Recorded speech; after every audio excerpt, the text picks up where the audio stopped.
इदानीं तदनुष्ठेयं समुत्थाय समुद्रजा। नमस्कार दोस्तों, पुनः स्वागत है हमारे YouTube channel astrologer Ramakant Tiwari.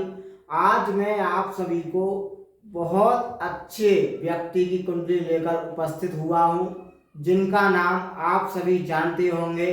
Amitabh Bachchan ji की कुंडली का आज हम विश्लेषण लेकर के उपस्थित हुआ हूँ। तो इनके जीवन में इतना उतार चढ़ाव आया कि इन्होंने जो है राजनीति में भी कदम रखा, लेकिन ये राजनीति में भी जो है असफल रहे। इन्होंने जो है अपनी कंपनी शुरू की, उसमें भी यह इन पे ऊपर 90 करोड़ का कर्जा हो गया। फिर भी आज के समय में यह इतने पॉपुलर हैं कि इनका कर्जा सारा उतर गया और आज के समय में ये बॉलीवुड के सुपरस्टार कहे जाते हैं। और इनका जो सबसे महत्वपूर्ण काम था वो है इनका वाणी। वाणी के द्वारा ही इनको सफलता मिली और वाणी के द्वारा ही इनको विफलता मिली थी। दोस्तों, जब इनको सबसे पहले अपनी आवाज़ की वजह से ही जो है इंडियन रेडियो से निकाला गया था और इनकी ही आवाज़ की वजह से ये जो है इनकी मूवी हिट हुई और ये सफलता की ओर दौड़ते हुए नजर आए। तो हम जानते हैं कि इनकी कुंडली में ऐसा क्या योग है, क्या दोष है जो कि इतने उतार चढ़ाव इनको अपने जीवन में देखने पड़े और यह संघर्ष करते करते महान उच्च पद पर पहुंच गए। तो हम देखते हैं इनकी कुंडली। सबसे पहले देखते हैं लग्न। इनकी जो लग्न है वो है कुंभ।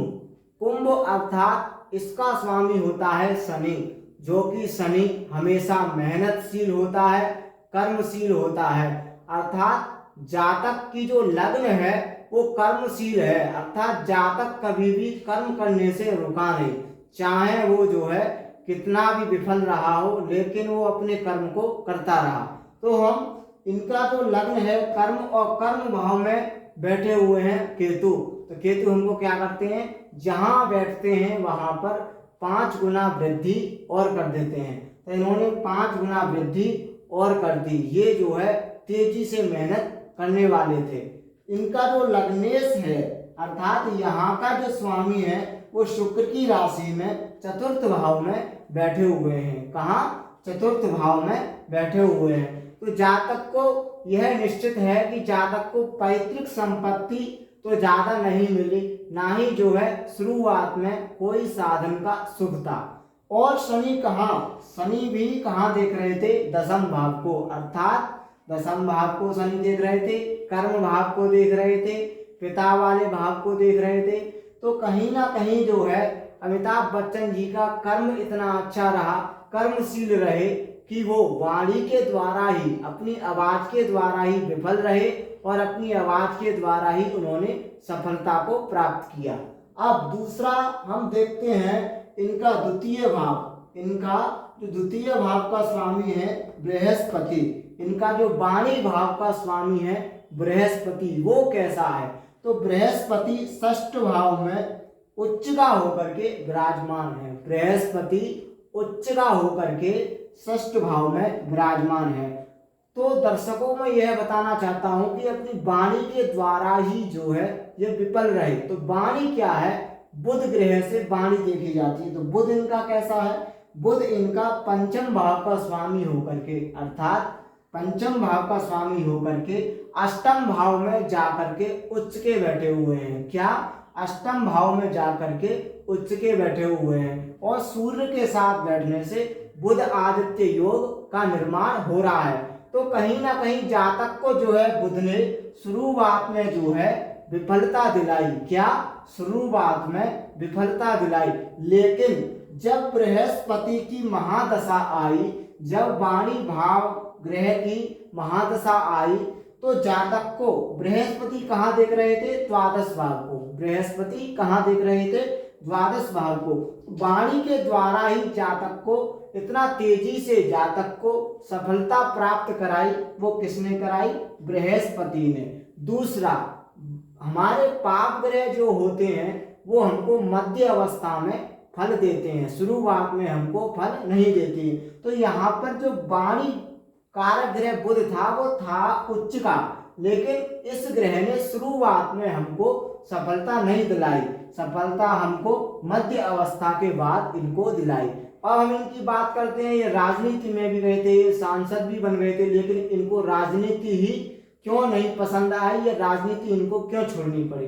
तो हम देखते हैं कि राजनीति क्षेत्र में जो है कुंडली में सूर्य का अच्छा होना बहुत ज्यादा जरूरी होता है, जो कि इनका सूर्य सप्तम भाव का स्वामी होकर के अष्टम भाव में गया है, सप्तम भाव का स्वामी होकर के अष्टम भाव में गया है, और सूर्य की राशि में जो है राहु बैठा हुआ है, सूर्य की राशि में राहु बैठा हुआ है, और सूर्य अष्टम भाव में जाकर के जो है क्या हो गए हैं, खराब हो गए हैं। तो जिसके कारण जो है जातक का मन, राहु के कारण जातक का मन जो है राजनीति में ज्यादा नहीं टिक पाया और जातक ने राजनीति को त्याग दिया। तो यही कारण बना कि इनका जो सूर्य ग्रह है वो खराब हो गया, इस कारण से जो है राजनीति में ये नहीं जा पाए। अब इनका जो है विवाह की हम बात करें तो इनका जो है सप्तम भाव में राहु बैठने से क्या हुआ, जातक का विवाह अलग कास्ट में राहु कराते हैं। यदि सप्तम भाव में राहु बैठे हो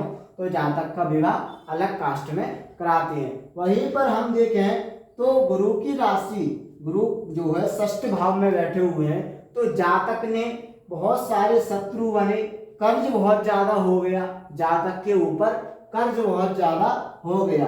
क्यों हो गया, क्योंकि चतुर्थ भाव में शनि बैठा हुआ है, क्योंकि चतुर्थ भाव में शनि बैठा हुआ है, और शनि यहाँ से तीसरी दृष्टि से षष्ठ भाव को देख रहे हैं। यही बात मैंने आपको अनिल अंबानी जी की कुंडली में बताई थी कि शनि उनका यहाँ से बैठ करके यहाँ देख रहा था, तो संचित धन को खर्च करा रहा था, अर्थात उनके ऊपर भी शनि ने कर्जा करा दिया था। अब यहाँ पर जो है शनि चतुर्थ भाव में लग्नेश होकर के बैठे हुए हैं और तीसरी दृष्टि से षष्ठ भाव को देख रहे हैं। तो षष्ठ भाव हमारा होता है शत्रु, रोग और ऋण, कर्जा।